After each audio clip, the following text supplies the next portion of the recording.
Gloire à Dieu, soyez les bienvenus encore à une autre étude. Remercions le Seigneur pour chaque moment pour pouvoir écouter sa parole. Aujourd'hui, une fois encore, le Seigneur va nous parler quelque chose sur quel était le but de la loi sur le sabbat.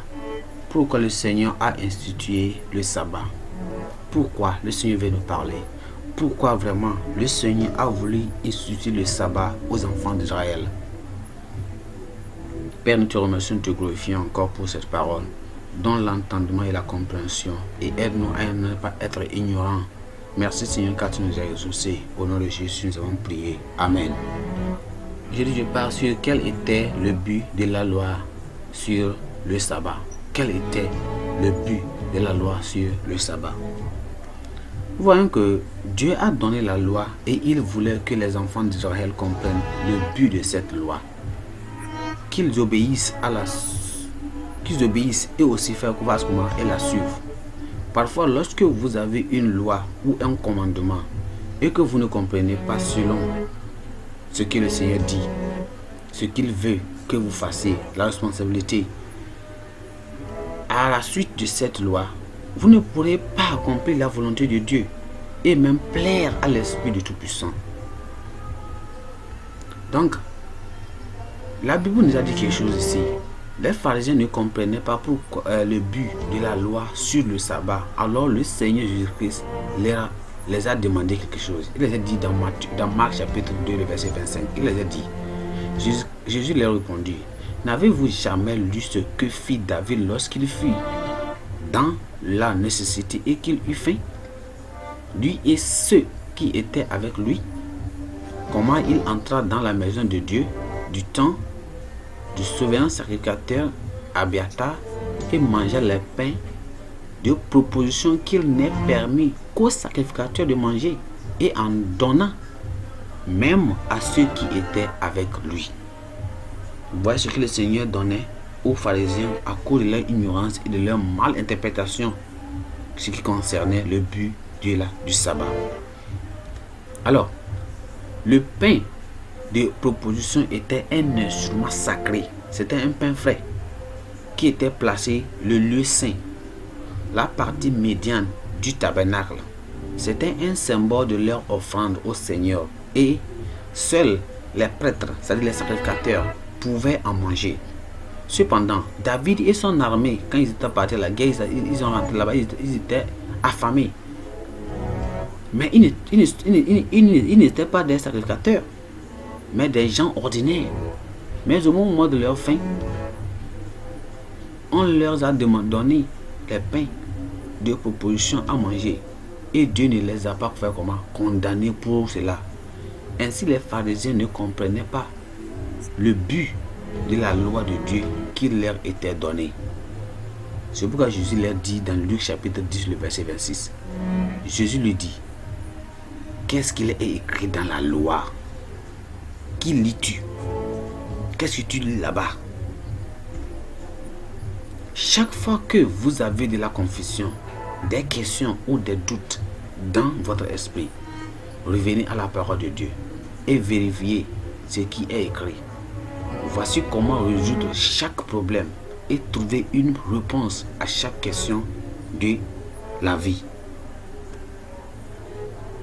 Dans Actes chapitre 13, le verset 27, la Bible dit, car les habitants de Jérusalem et leurs chefs ont méconnu Jésus.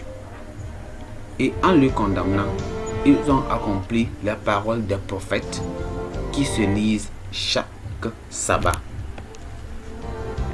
Ces gens religieux lisaient la parole de Dieu le jour du sabbat, mais ils ne la comprenaient pas. Et jusqu'à aujourd'hui, les gens religieux qui lisent l'Ancien Testament, et même ils ne comprennent pas le but de cette loi qu'on appelle le sabbat, tombent encore dans le piège des choses que les pharisiens faisaient. Dans 2 Corinthiens chapitre 3, le verset 14, la Bible dit, mais ils sont devenus durs d'entendement, car jusqu'à ce jour, le même vol demeure quand ils font la lecture de l'Ancien Testament, et ils ne se lèvent pas parce que c'est en Christ qu'il disparaît. Jusqu'à ce jour, quand on dit Moïse, un voile est jeté sur leur cœur Mais lorsque leur cœur se convertissent au Seigneur, le voile est ôté. Alors, qu'est-ce que nous disons ici? Ils lisent, mais les traditions et les doctrines des hommes les ont bandés les yeux. Leur compréhension est terne et leurs cœurs sont couverts, de sorte que la parole de Dieu n'est pas claire pour eux. Mais quand nous venons à Christ, il nous purifie et enlève la voile pour nous exposer la parole de Dieu. Que chaque voile soit enlevé de nos esprits et de notre compréhension au nom de Jésus. Amen.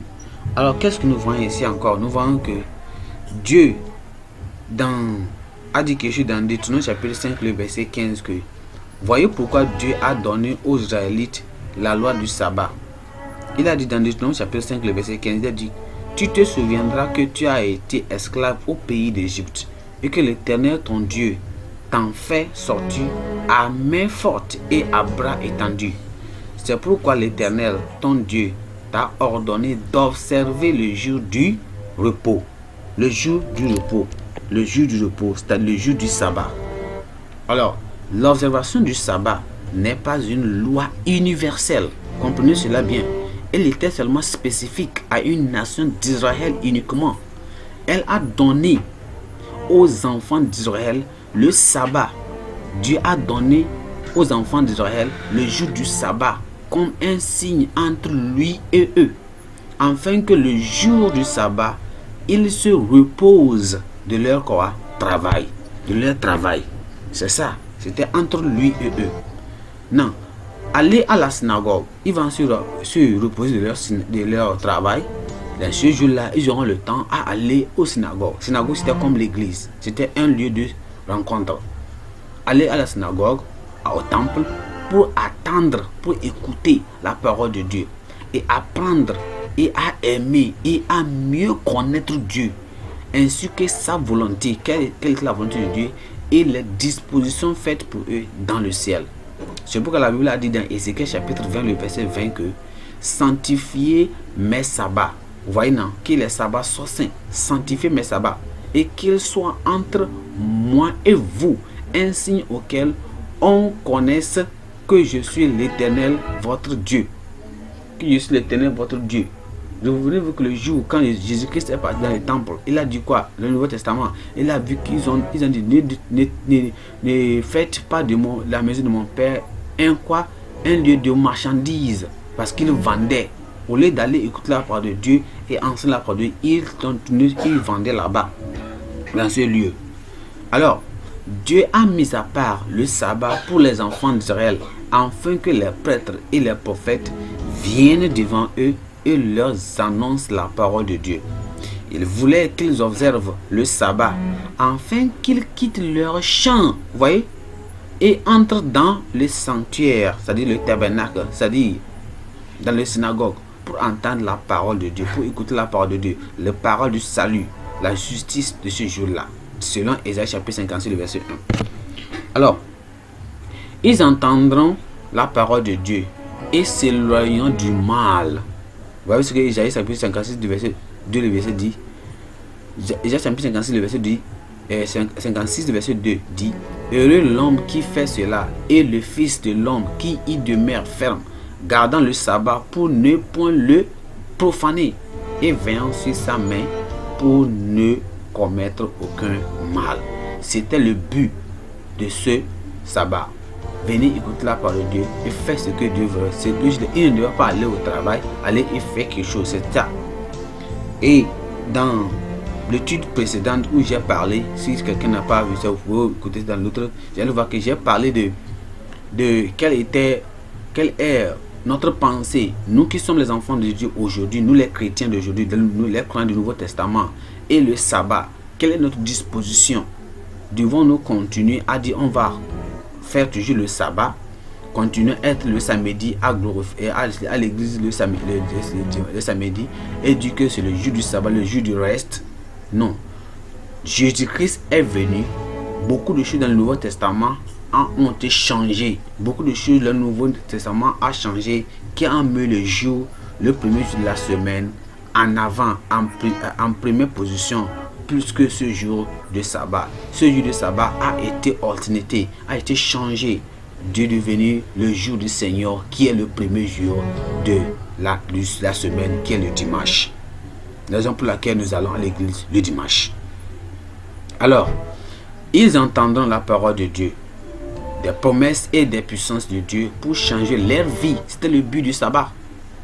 Apprendront à choisir les choses qui lui plaisent et apprendront à se connecter avec le Seigneur dans la prière. Dans Isaïe chapitre 56, le verset 3 et 4.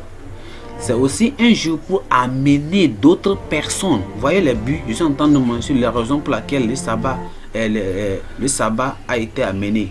Ils doivent entendre la parole de Dieu, la puissance de Dieu pour changer leur vie. Apprendre à choisir les choses qui lui plaisent, c'est-à-dire qui plaît à Dieu. Et apprendre à se connecter avec le Seigneur dans leur prière. Un moment où on va rester prier. C'est aussi un jour pour amener d'autres personnes à connaître Dieu. C'est-à-dire pour évangéliser, pour édifier le peuple, prêcher aux gens, au peuple. Alors, mais les pharisiens ont vraiment publié le but principal du sabbat. Ils ont diversifié toutes ces choses. Regardez ce que Isaïe 58 a dit. Verset 13. Isaïe chapitre 58, le verset 13 et 14 a dit quelque chose.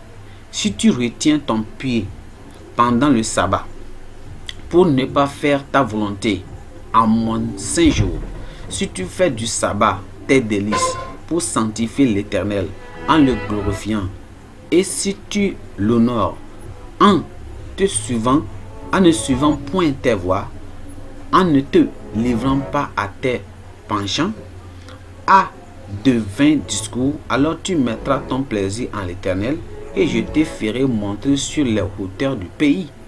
Je te ferai jouir de l'héritage de Jacob, ton père, car la bouche de l'Éternel a parlé. Vous voyez ce que Isaïe a dit aux enfants d'Israël. C'est ce que le Seigneur a dit à travers Isaïe ici. Alors qu'est-ce qu'il devait faire? Il devait se souvenir que le sabbat est un jour saint. Ce n'était pas un jour férié pour eux, non. Ce n'était pas un jour férié, c'était un jour plutôt saint. Ce n'était pas un jour pour les supports. Ce n'est pas un jour de divertissement. Ce n'était pas un jour pour accomplir les plaisirs de la chair. Mais c'était un jour pour adorer Dieu dans la sainteté et dans la justice. Car sans la sainteté, la Bible a dit quelque chose. Car sans la sainteté, personne ne verra le Seigneur. C'est dans Hébreu. C'est un jour pour honorer le Seigneur et se connecter totalement sur la parole de Dieu qui est qui les a été donnée. Que le Seigneur nous aide à ne pas être ignorants de ceci au nom de Jésus. Maintenant, pour les croyants d'aujourd'hui, nous qui sommes les chrétiens d'aujourd'hui, les croyants de la nouvelle dispensation, c'est-à-dire les croyants du Nouveau Testament, pourquoi ne pas observer samedi, le 7e jour de la semaine, comme notre jour de sabbat? Pourquoi nous avons? Alors, pourquoi? Premièrement, pour les croyants du Nouveau Testament, notre rédemption a été accomplie le premier jour de la semaine. Vous comprenez ceci, non? Notre rédemption, nous les premiers croyants, nous les croyants du Nouveau Testament, notre rédemption, première raison, notre rédemption a été accomplie le premier jour de la semaine. Ce premier jour, c'est quoi? C'est le dimanche. Le premier jour de la semaine. Le premier jour de la semaine. Souvenez-vous que j'ai dit ça dans la vidéo, dans l'autre vidéo, j'ai dit quoi? Que le premier jour de la semaine, qui est dimanche, Jésus est ressuscité des morts. Et il nous a donné quoi? La rédemption. Il nous a donné quoi? La justification. Il nous a donné encore quoi? Le salut. Pourquoi ne pas ce jour-là? Dans l'Ancien Testament, il n'y avait personne. C'était des animaux. Jésus-Christ, qui n'a jamais connu le péché, le Fils unique de Dieu, venu mourir pour nous. Devons-nous célébrer les animaux, de sacrifier les animaux, plus que Christ? Et cet animal-là représentait Christ. Maintenant, Christ même en personne est venu. Christ même en personne est venu Où devons-nous choisir? La personnification ou la personne elle-même? Pensons à ceci. Ainsi, les croyants ont commencé à adorer le Seigneur le premier jour de la semaine. Ils ont commencé à adorer le Seigneur le premier jour de la semaine, le dimanche et non le samedi. Ces croyants ont commencé à adorer le Seigneur le premier jour de la semaine. Ce n'est pas le samedi, c'est le dimanche. Regardez dans Matthieu chapitre 28, verset 1. La Bible a dit quoi? Après le sabbat à l'aube. Vous comprenez? Après le sabbat à l'aube. Après le sabbat, c'est-à-dire le dimanche, le samedi. Après le sabbat. Après samedi, c'est quoi? C'est le dimanche. Après le sabbat à l'aube, le premier jour de la semaine. Matthieu chapitre 28, verset 1. Le premier jour de la semaine, c'était quand la résurrection de Christ a eu lieu pour nous accorder notre rédemption. Nous sommes devenus fils et filles enfants de Dieu à travers quoi? La rédemption de Christ, la résurrection de Christ. La Bible nous a dit dans Actes chapitre 20, verset 7 que le premier jour de la semaine, nous étions réunis pour rompre le pain. Vous comprenez ce qu'il dit? Le premier jour de la semaine, nous étions réunis pour rompre le pain. Paul, qui devait partir le lendemain, s'entretenait avec les disciples. Le jour-là, ils étaient où? Dans l'église, le dimanche. L'église primitive rompait le pain le premier jour, c'est-à-dire ils se rencontraient. Le pain, la parole de Dieu. Le pain, écoutait les lois de Dieu, les serments de Dieu. Le pain, ils primitifs rompaient le pain dans le jour, le premier jour de la semaine, et non le jour du sabbat. La prédication, l'exhortation et l'élévation des mains du peuple, l'identification avec Christ, collection pour les saints, dans 1 Corinthiens chapitre 7, le verset 1, était le premier jour de la semaine. Ça veut dire quoi? Tous ces choses-là sont passées le premier jour. La prédication, l'exhortation, l'élévation des mains, le peuple, tout ça là, ils ont fait tout ça là dans le premier jour de la semaine. Tout le dimanche a été consacré au Seigneur et à l'écoute de la parole de Dieu. Ce premier jour est devenu le jour du Seigneur. Les messages du Seigneur Jésus aux 7 églises, même en Apocalypse chapitre 1, le verset 10, sont venus le jour du Seigneur, c'est-à-dire le dimanche. La Bible dit quoi? Je fus ravi en esprit au jour du Seigneur. J'entendis derrière moi une voix forte, comme le don d'une trompette, qui disait: ce que tu vois, écris-le dans un livre et envoie-le aux 7 églises, en Éphèse, à Smyrne, à Pergame, à Thyatire, à Sardes, en Philadelphie et en Laodicée. Ainsi, le premier jour de la semaine, nous, les croyants du Nouveau Testament, venons pour adorer, l'entendre et consacrer tout notre temps à être à Dieu. Je prie pour que nous ne retournons pas aux traditions et à la religion sans Dieu, mais que nous servons le Seigneur chaque jour dans notre vie de manière appropriée et efficace au nom de Jésus. Que le Seigneur nous aide à travers ce que nous venons d'écouter, et cela deviendra une bénédiction pour nous tous au nom de Jésus. Prions. Père, nous te remercions pour aujourd'hui. Nous te remercions parce que Dieu nous a donné une illumination de ce qui consistait à la loi et quoi nous devons faire pour que nous sachions la différence et pouvoir t'adorer d'une manière appropriée. Seigneur, merci car tu nous as exaucés. Je te bénissons, te glorifiant. Seigneur, donne la compréhension de cette et parle à nos cœurs et aide-nous à être prêts à t'obéir.